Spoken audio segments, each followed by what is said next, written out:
A reading from the Book of Baseball Genesis. In the beginning, God created the heavens and the earth was without form and void, and darkness was upon the face of the deep, and the Spirit of God moved upon the face of the waters. And God said, "Let there be baseball." And there was baseball, and God saw that baseball was good. And on the first day, God created the National League. And on the second day, he created the Chicago Cubs. And God saw the Cubs, and he said, "This shall be a team of great promise, periodically interrupted by inexplicable incompetence." And it was so. And on the third day, God created the St. Louis Cardinals. And God saw the Cardinals, and he said, "These shall be the chosen people of the National League, until such time as they are absolutely not." And it was so. This is the Team of Rivals podcast.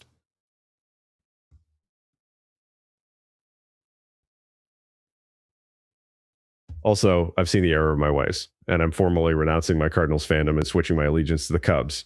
It's a trap!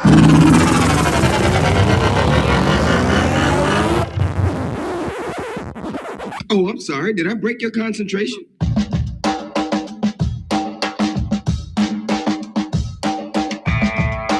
This is the Team of Rivals podcast.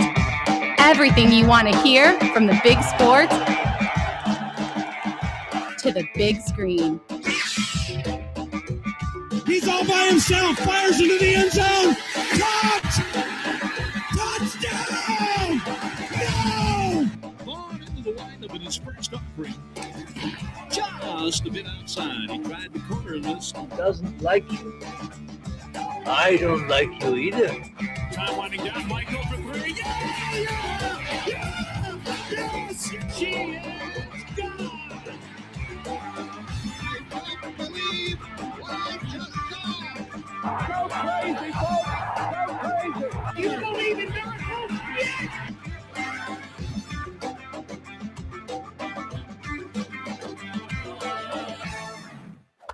You may fire when ready. What?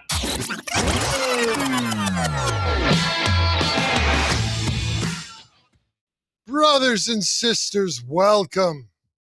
We gather here today in fellowship, in communion, and most importantly, live on X, Rumble, YouTube, and Facebook. For wherever two or three are gathered in the name of Team of Rivals, there shall also be a comment section. And so, my brothers and sisters, I ask you, have you shared the word? Have you told your friends? Have you posted the live stream to Facebook? Have you retweeted it on X? Have you subscribed to the YouTube channel? Have you followed the social? Have you done your part to bring the gospel of ToR unto the nations? If you have not, I say unto you, repent and click the little button. For it is written, "Blessed are those who subscribe, for they shall be notified when the live stream begins. And blessed are those who leave a comment, for they shall give the algorithm nourishment. And especially blessed are those who leave a comment so needlessly argumentative that strangers begin fighting amongst themselves. For theirs is the kingdom of engagement." And now, brothers and sisters, we turn our attention to our fellow servants who have been called to this ministry. First, we welcome our brother, Ron Nuttall. Ron is co-founder of this ministry.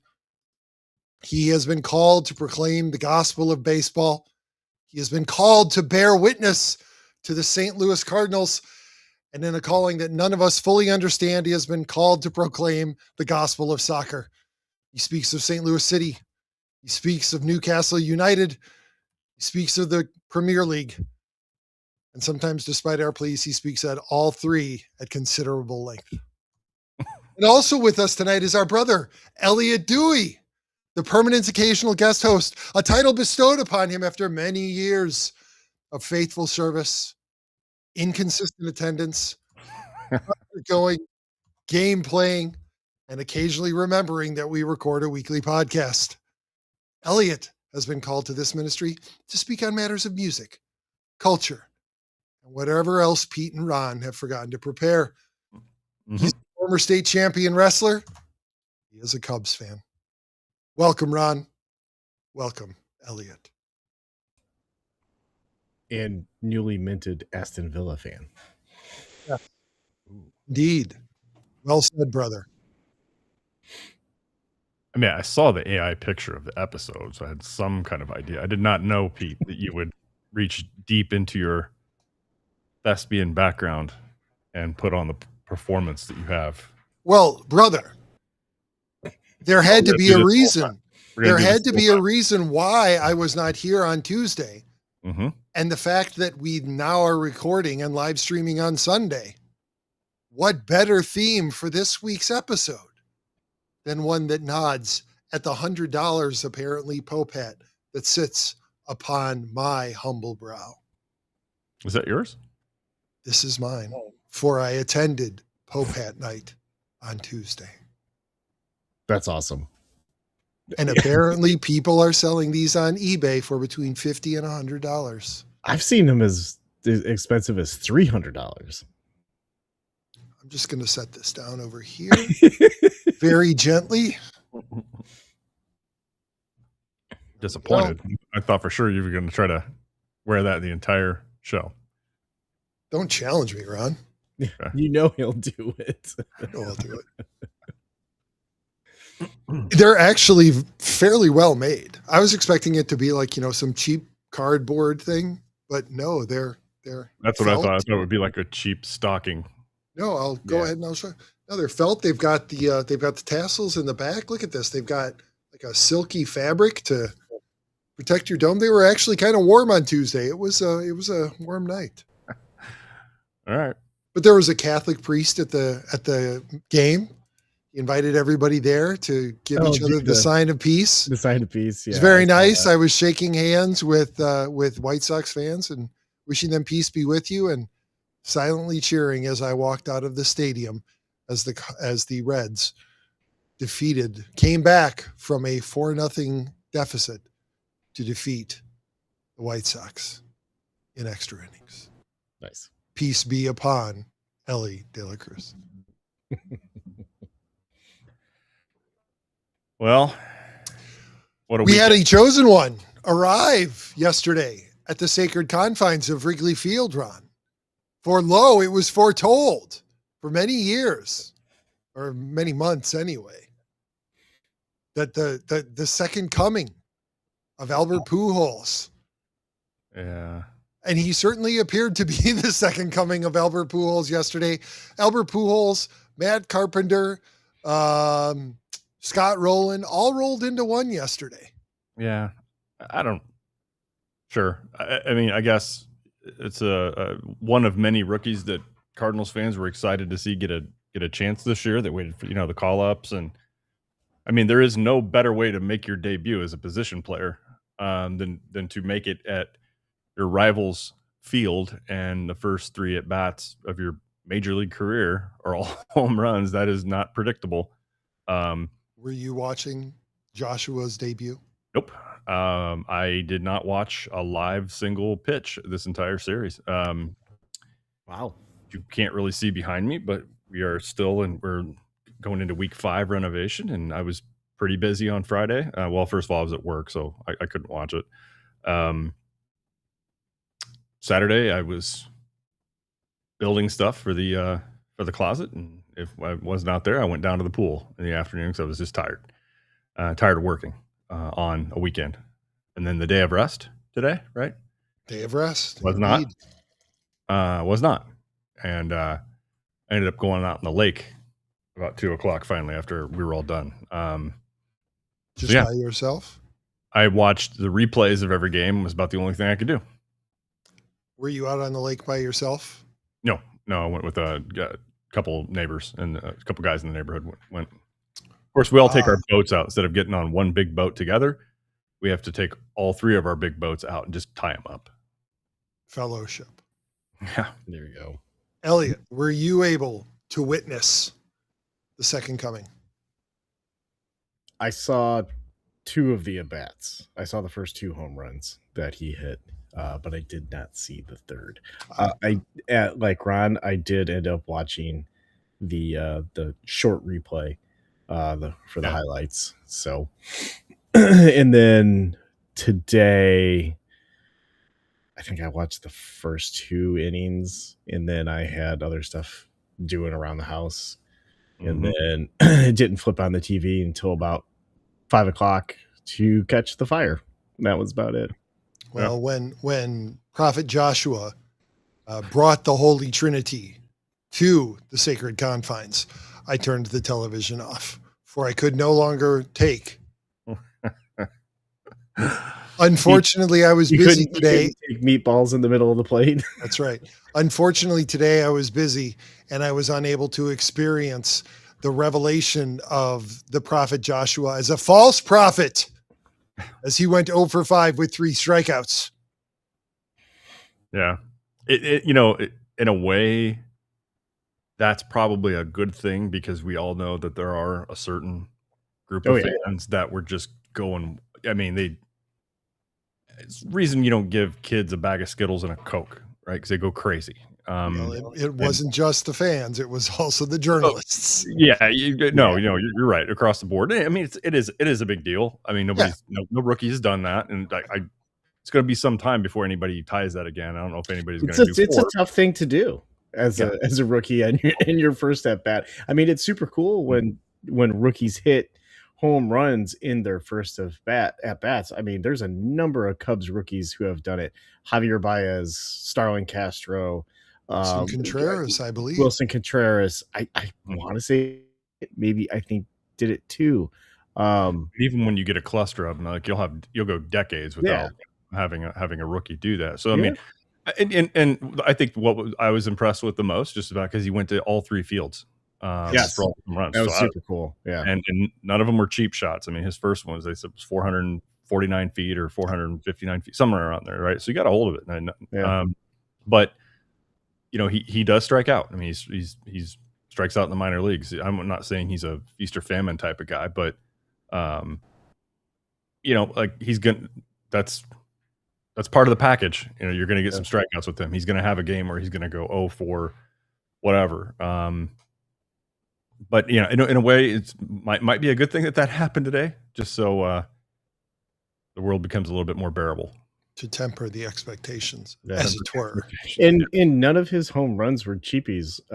I mean, I believe the third home run he caught on the outer edge of the plate and still put it over the right field wall. Yep. So I mean, he's a big, strong kid. Outside of just hitting 3 home runs in a row, the fact that he went to all 3 fields, I think that was the impressive part to me. And also 3 different pitches: a fastball, a curveball, and a changeup. Yeah. There you go. What did he strike out on today? Fastball, curveball, changeup? I have no idea. I was not watching. Yeah. I did not witness, brother. You did not witness the beating today? I did not, brother. I did not either. Kind of a fan of mine. I love how we do a baseball show. None of us watch. Well, I had my lad this weekend, and so we had a busy afternoon. We've had a busy month. It's been a busy summer. It's been hard to keep up with things, and What I can tell you that I have been able to keep up with, and I'd love your take on this, Elliott, is the fact that the Cubs now have, I believe it's 8 starting pitchers in their 13-man on their 13-man pitching staff. Yeah.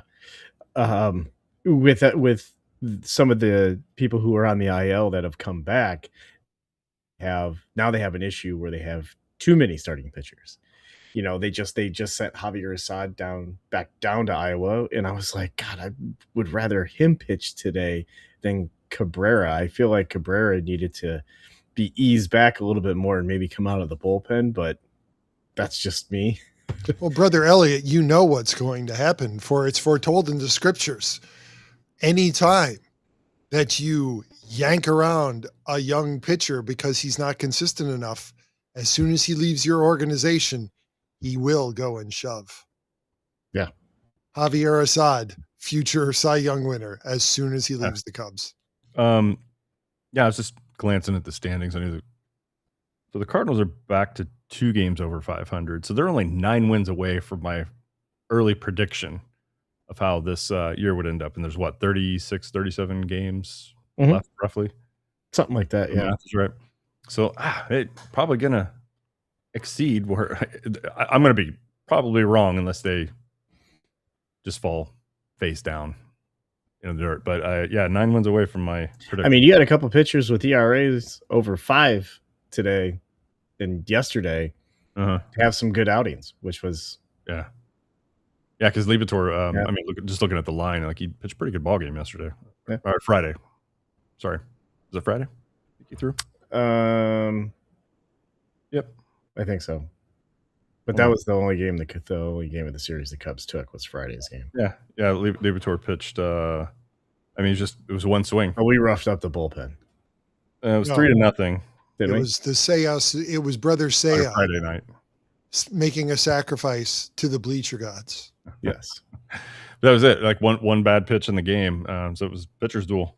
Really, one bad pitch for the Cardinals, you could argue. One bad pitch all series. Yeah. Because they fairly handled the Cubs in this 4-game set. Yeah. Yeah. Some defensive woes this weekend, which is unlike them. And Dansby Swanson. Yeah. Getting hurt injured. Oblique injury. MRI tomorrow. Probably out for a few weeks. I'd say a month, if not more. Those oblique muscles. Especially as a position player. Yeah, and he went down right away. That was one of the things I did see today. I mean, as soon as he swung, he dropped the bat, kind of curled over, and you knew something was wrong. So those soft tissue ones take a while to get over. Anything in the abdomen just takes a long time. Yes. Because you use it so much. You don't think about it. Yeah. But yeah, I mean, it's your core. I mean, you use it for batting, for fielding, for, running everything. So. And as rotational as baseball is. Correct. Now, I wonder when. So Baez clock has started, right? So that means in 5 or 6 years, he'll be, unless he's back down. So let's assume about 7 years. So I wonder what number he's going to have when he's on the Dodgers. Yes, indeed. When both he and the Reverend Jacob Mizorowski signed with the Dodgers in the same offseason. Yeah. Or a trade. Well, I apologize. Reverend Jacob will be traded to the Dodgers. Yeah, Baez will probably be traded to the Dodgers. You think so? I could definitely see the Brewers doing so, but I don't know. They missed the boat though. They should have dealt him yesterday. Well, they'll finally be able to get Tucker's. They'll be off the Tucker contract at that point too, who has just been so awesome. They'll just owe him deferrals after that. Yeah. They'll still be paying Shohei. Actually, they won't even have started paying Shohei. No, he'll still have 3 more years of deferrals. Indeed. It gets even more dumb the more you think about it. Oh, I know. But Pete, as Ken Rosenthal put out his article saying how this is Eric Skubal's move is good for baseball. I pray the rosary every day, Ron, that the Reverend Ken will deliver his Sermon on the Mount for us. And he hasn't yet, although there was somebody, a lesser known prophet who basically made the argument already. But I hold out hope that Reverend Ken will deliver his word on high, informing us plebes how misinformed we are. Yeah. Good thing.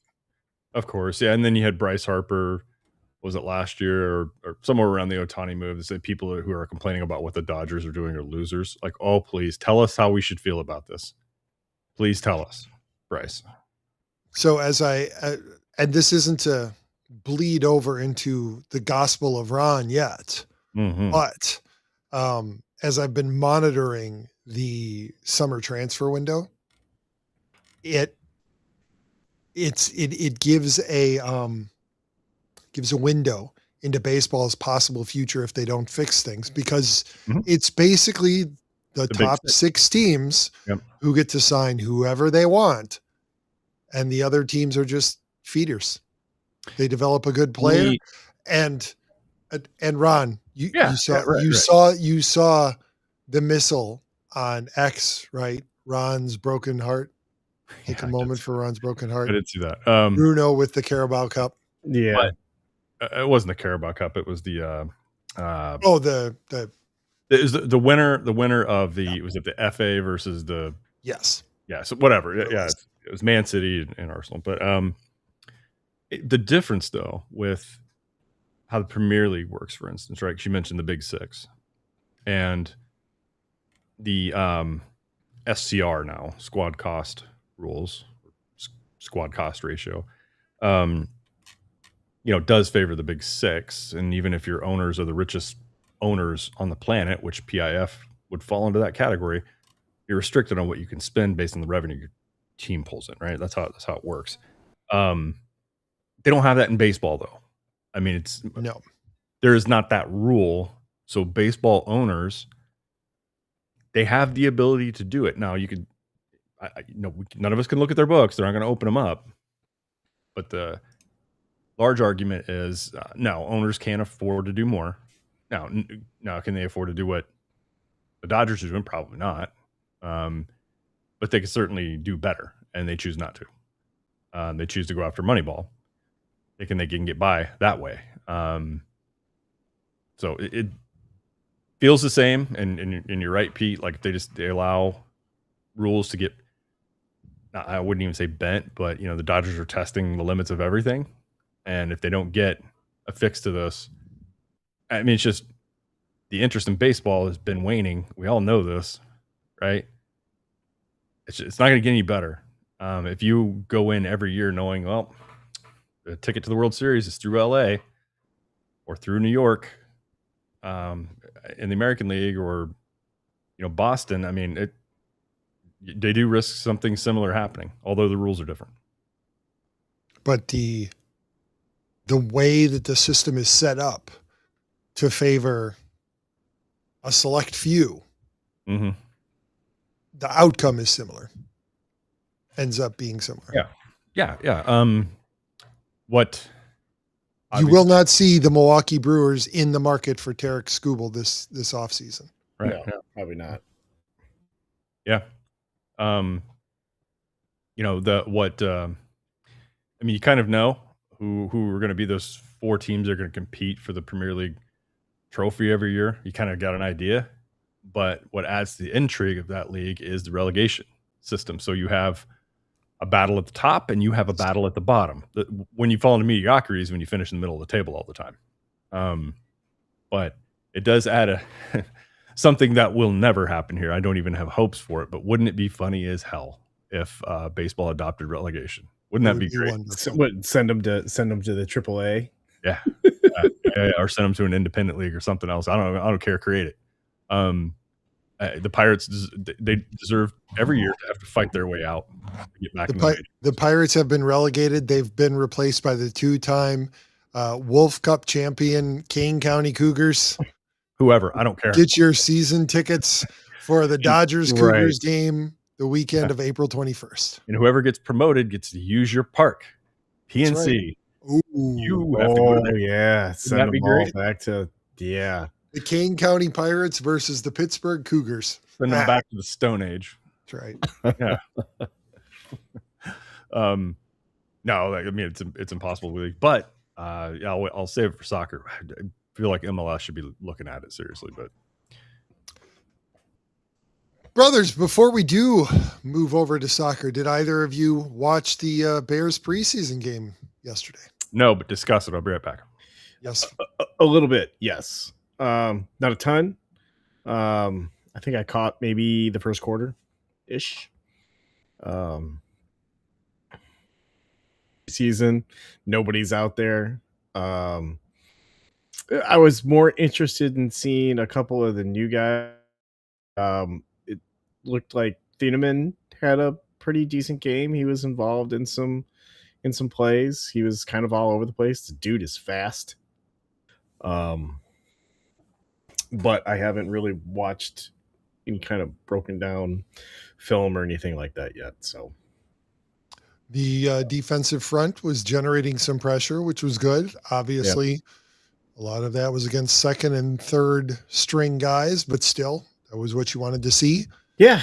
The entire first string offense didn't play, right, which gave a lot of guys an opportunity. I think Caden Davis, who had been sort of the talk of camp, of practices, he certainly showed up on Saturday. So I would expect, based on early returns, we'll probably see him as one of the number 4 and number 5 receiver this year. So he seems like a guy who will kind of get some reps in and out in the offense. He's certainly fast enough. It looks like his routes are pretty clean. Catches, his catches look pretty good. So yeah, it'll be interesting. He'll probably be kind of like what was Zacchaeus, Alameda Zacchaeus last year, where he was getting some reps too. And who knows? I mean, there's always injuries, so you always want to have some decent backups, and those guys at the 4 and 5 position, available. Absolutely. So I don't know if you caught it, but apparently Antoine Randall was he called the second half. Oh, so did not know that. Handed over play calling responsibility to Coach L, and they cooked in the second half. Now against the third string defense, but right, and it's for the third string offense. Right, yeah. So it was nice to see. Afraid to lose Coach Randall L at some point in the future, but it will happen. I know that he was reached a few times during the offseason, and I think he turned down the ability to talk to other teams, and he just says, "Yeah, I think you're right, Elliott." Yeah, which was nice, especially because last year was his first year too. I was super excited when they brought him in as a coach, because it sounded like everywhere he's been since he's started this coaching journey, the players have really liked him as a coach. So, well, I think it helps that he was an excellent wide receiver in his own right. Yeah, and clearly he knows how to communicate with his players to get the best out of them. So it's good. Yeah, pretty cool. Yes, Brother Ron? No, keep going. It's ridiculous. I can't look at you and hear a serious breakdown on things without staring at that hat. Peace be upon you. I can't think of a better segue, a better reason than to say that it's time for a reading from the Holy Gospel according to Ron. It's Ron Soccer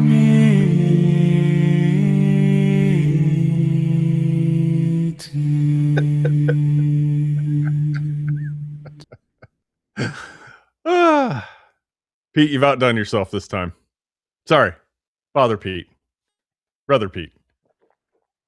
Oh boy. City, unbeaten in 10 straight games, go out west, and at 10:30 p.m. Kickoff against the San Jose Quakes, beat them 3-1 on the road. Something that they rarely did last year or the year before. So they have shot from 14th to 5th place now in the western half of the table. And they are just a matter of 6 points, I think, out of first. So a heck of a turnaround, but it comes with some bad news. Marcel Hartle, who has this year up until last weekend had been without a question, or 2 weekends ago, St. Louis's best player, a big part of the turnaround And he's no longer with City, and it happened quick. He was with Hannover 96, near his hometown in Germany. The deal, we haven't seen the real number, but it was around $1 million or just under $1 million. He was valued at 4, which for MLS, by MLS standards, that's pretty high, right? Yeah. So we don't know the detail. We do know that he requested the move back home for personal reasons.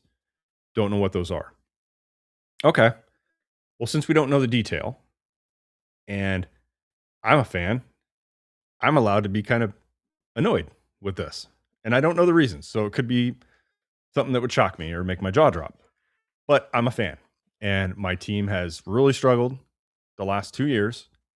They're turning it around now, and he's been a big part of it. And he leads the team halfway through the season.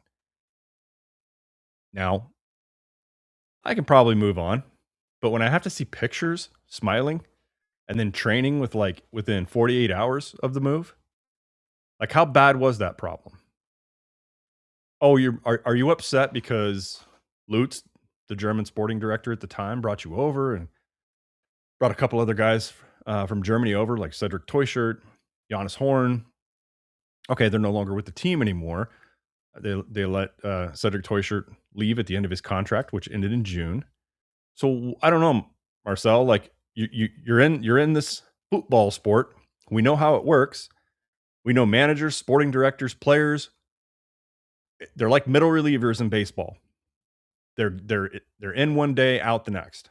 And managers, my God, or sporting directors, like they're gonna have a short lifespan wherever they're at. So I don't know what the reason is, but with the lack of detail, I'm allowed to be pissed that our best player leaves for personal reasons, and then 48 hours smiling in front of the camera. So I don't know the reason. I'll probably feel bad about this, but fuck you. Okay? Fuck you. Hope you're enjoying life because you just walked away from a whole squad of teammates in the middle of a turnaround. So hope it works out for you. You know what? I hope it doesn't work out. I hope this year sucks. Anyway, St. Louis did debut Carlo Holsa in the second half yesterday. Alex Maytown made his second appearance. The hope is, and by the way, this has been going on for months. So they did a really good job keeping a lid on it. But they got to understand for the fans, that's sudden, right? Oh, it's our best player, Marcel Hartl. And within a week, rumors a little bit. You hear a little bit of whisper about it. Then it becomes a real thing. Then it's done. So it does shine light to why Holsa, who's a attacking midfielder, same position Hartl is, makes sense why they went and signed him out of Turkey and made him a designated player. So they have one designated player since Hartl was a DP. He's gone now, so they have one open. And what they badly need is a number 9, a striker, a DP striker. That should be a little more appealing to a prospective attacker that they might be looking at, but we don't know what that is. There's like 2 weeks left in the window, 2.5 weeks. We don't have that yet. So if we go through this transfer window without a number 9, it'll be a failure of the window. So, for as good as it feels right now, as good as they're playing, and I believe their head coach has done a great job implementing this system. It took time. We were patient. But to have your best player leave, just fine. I mean, we don't need to know everything, but my God, I mean, don't question City fans' patience. We went a long time without having Edward Leuven, right? But they were transparent about that. His wife had brain cancer. She just recently passed away. He missed time. And we don't deserve to know. Fine. I mean, that argument will be made. Well, they don't owe you anything. Well, I don't know.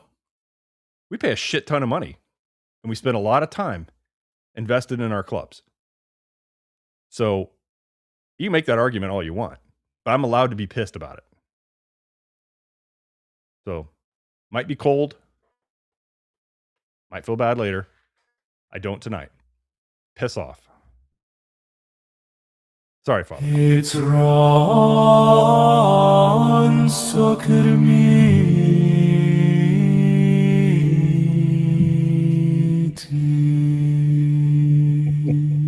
Hope this doesn't get me kicked out of the TOR diocese.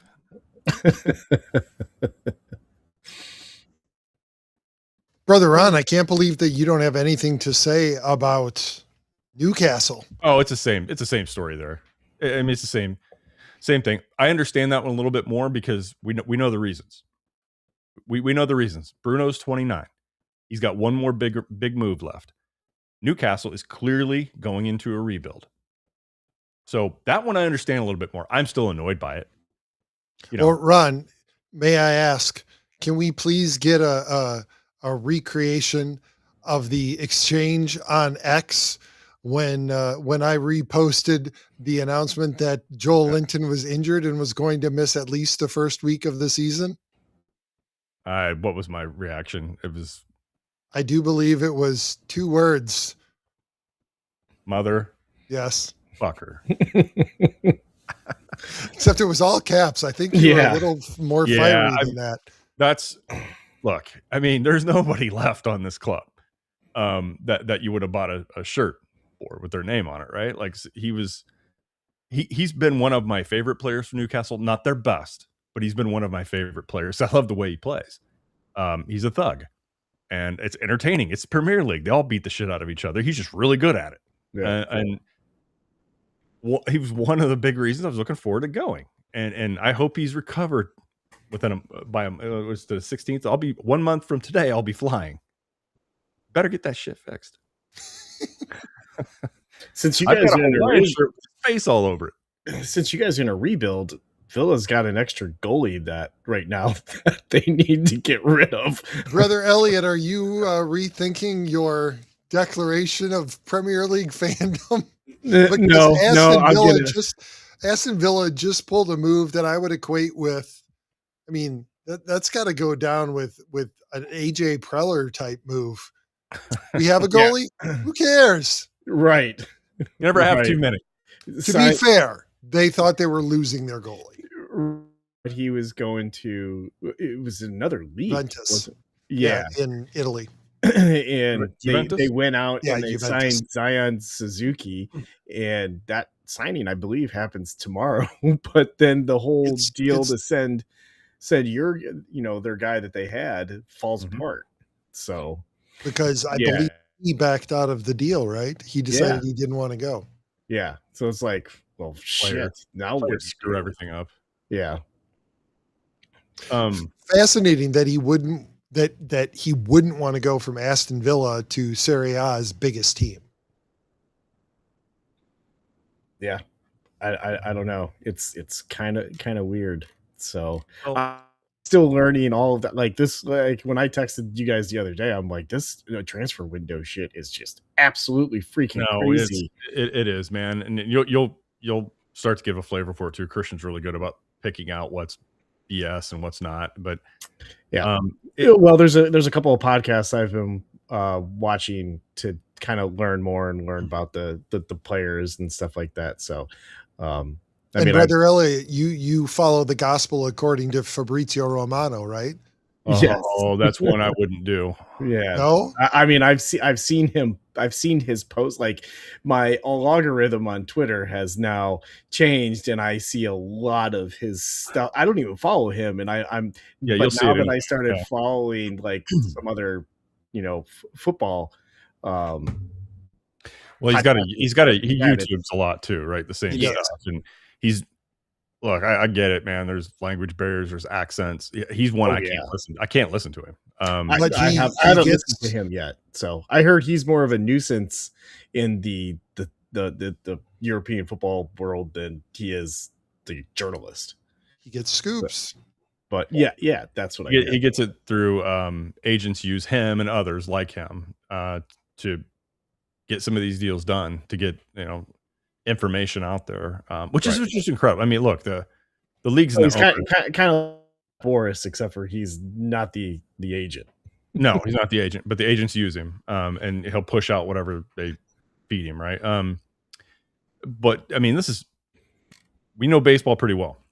Yes, and we know that when players sign deals and they're lucrative, right? So they've got a lot of motivation to stick it out, even if they suck, right? They're going to do it. But the league, the European leagues, the Premier, all of them, I mean, they've really, what's a contract worth these days? Right? You sign a 5-year deal, but you want to move because somebody, got in your ear, or an Arsenal or a Man City, and that player will move. Like, the contract doesn't mean shit. Yes. They just sell them. So yeah, that's when if you follow nothing but American sports and you try to follow that, it's maddening. Because as soon as a Big Six club goes, we kind of like Lewis Hall, like he'll be in Man United at some point. And it's just amazing. I mean, so I don't know what the value of a contract's not worth the ink it's written in, I guess. It seems to be a distinctly European thing because as my son has developed his F1 fandom this year, it's currently the silly season in Formula One right now, and there are 18 guys on the grid who have contracts that expire at the end of this year. But as they say, that means nothing. Just because Max Verstappen has 3 more years left on his contract doesn't mean that Max Verstappen can't leave if he wants to leave. Yeah. I mean, look, I and it also doesn't mean that Red Bull can't just say, we don't want you around anymore, Max, you're gone. But no, it would have been crazy for, like, I'll just use the Isak example from last year, right? For Newcastle. If you just had an owner like a Jerry Jones, and we all love Jerry Jones, right? But if you just had an owner like that who had enough money, it didn't matter. I'd love to see one go, you're not going. You're under contract with me for 3 more years. You'll just sit your ass down in the second team. You're not playing. We're not selling you, and you just won't play this year. How about that? I just want to see that happen once, right? How disruptive would that be? And then have another one do it. And then have another one do it. Like, no. You signed the deal. We had an agreement. I don't give a shit if Liverpool wants you or not. Not selling you. And if you don't want to play, you want to go on strike, sit out, then go ahead. We'll see who wants you in 2 years. Good luck keeping your form when you can't practice with anybody your else. World Cup team. Yeah. I don't understand why teams don't do that. I mean, it just takes an owner who doesn't give a shit, right? Like, because I've got enough money. This is a hobby for me. And obviously I would imagine that the obstacle is the fear that they do that once, they're never going to get any other free agent. Yeah, I'm sure that plays into it as well. But I mean, it's maddening, LA. So just get ready. You'll have some young Aston Villa will sign a 20-year-old like that Monzambi, and he'll be great. And then if he's really good, if he's a midfielder, so if he's as good as what everybody says, son of a bitch will be with another team in 2 years. Well, and they've got this new teenager that played against PSG for the Super Cup, Maggio, and it scored in that match against them. And they had to get waiver doc signed because he's only 17 and you need to be 18 to play. So I hope they checked the language of that waiver, because he may have been signing a contract with PSG there as soon as he scored the goal. You can play in the Premier League under 18 because Liverpool had a 16-year-old score on Newcastle last year. Came off the bench, still had a pass fire in his mouth, I think. Jeez, it's crazy. Yeah, 16, but Brothers, is there any other testimony that you would like to give this evening? Oh, I think that's enough for me. Good. Yeah, we'll keep an eye on the transfer window, Elliott. This is fun. I mean, the transfer window is an interesting thing. Actually, X, if you're probably following a lot of Villa stuff on X. Yeah, some, but I kind of get a little bit of everything. So soccer on X, the shit they give each other is baseball does not hold a candle to what the Premier League and European fans do to each other. So today I was invited to do a fantasy football. So I had that draft this afternoon, and the shit talking going back and forth on Fantrax was just epic. It was awesome. Incredible. So it was interesting. I felt like such an idiot doing this draft. I'm like, I'm gonna treat this kind of like I do like NFL football drafts, and I'm gonna use the ADP, I'm gonna use points per game, and I'm gonna use like the ranking system to figure out who I need to put on this team, because I have no idea who any of these guys are. You better get FC 26 on your Xbox or whatever and start seeing how No they shit, right? I actually I have all, I can play the year older game through Game Pass, so I might as well just download that and start playing. Yeah, it wouldn't hurt. I haven't done that. I think I did put it on Sam's PlayStation, but I haven't even turned that thing on. I don't know if I could.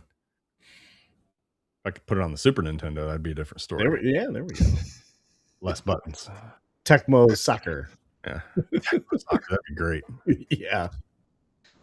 I actually have a book about the history of soccer games.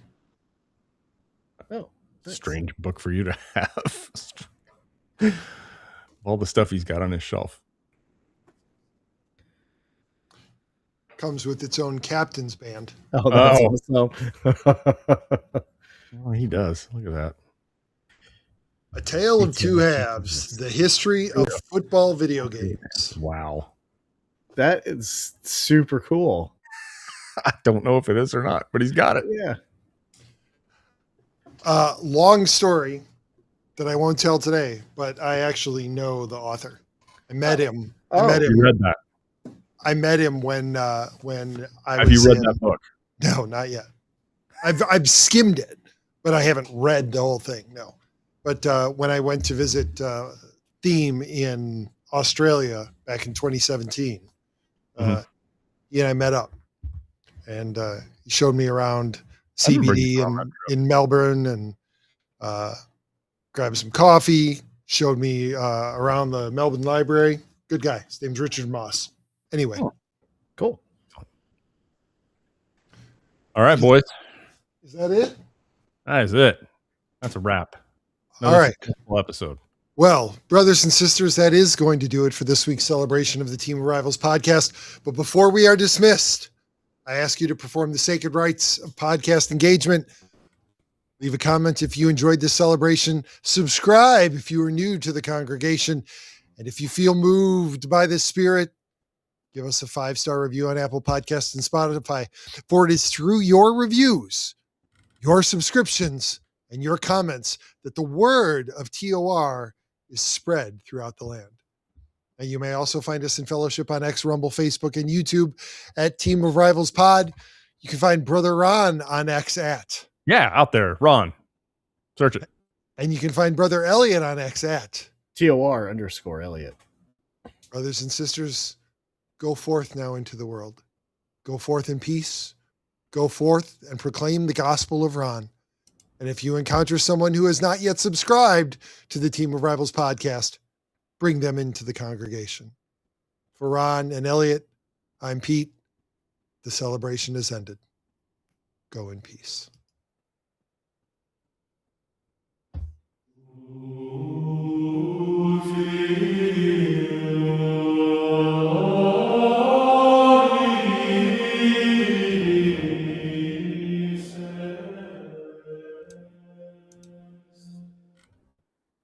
Ino